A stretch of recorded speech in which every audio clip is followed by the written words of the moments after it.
Alright, hello everyone, it's Happy, and today we're looking at the Carnarvon Action X. This is an old legend.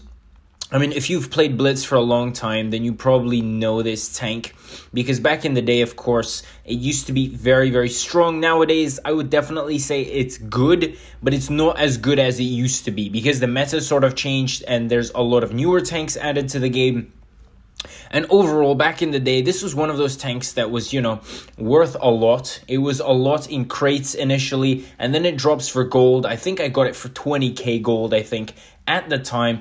And, it was a summer day. I just started playing Blitz, and I was like, yeah, this tank is great. It's going to be amazing, And it really was. It really was. And overall, it's just a solid tank, right?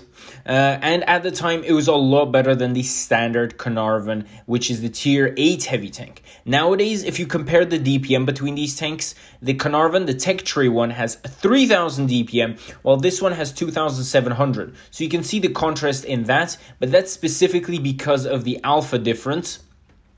Because the Carnarvon, the tech tree one, has 225 alpha, while the premium version has 190. Now, again, the alpha is going to be the biggest issue of this tank. Mobility, maybe a little bit, because, again, 36 kilometers forward is not super fast, but I guess a lot of heavies at tier 8 do have this mobility, so it's not really that big of a problem. The weapon handling is very, very nice. The aim time and dispersion is very, very good. And overall, it's just a very comfortable tank to operate in terms of the gun. For example, if you compare this tank to the IS-6 in terms of weapon handling, I mean, it has almost 40% better aim time and almost 30% better dispersion, which is obviously going to tell you a lot, right? I mean, the IS-6 is garbage when it comes to the weapon handling, and the Carnarvon is going to be the other end of that spectrum.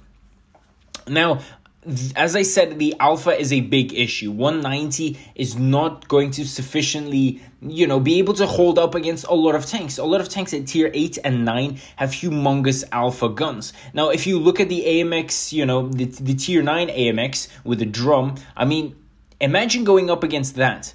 In your 190 pew-pew gun, you're going to return 2 shots to him, while he's going to put a fat load of 1,200 straight in your face, and he's going to pull back. I mean, what can you do? I mean, other tier 8 tanks are, a little bit more armored these days. They have better guns, and overall, that's the issue I have with tier 8. If you buy a premium tank today, it's going to be a lot worse in a year from now, because it's just simply going to be overshadowed. Now, I'm not saying that the Carnarvon Action X is a bad tank. It absolutely looks fantastic.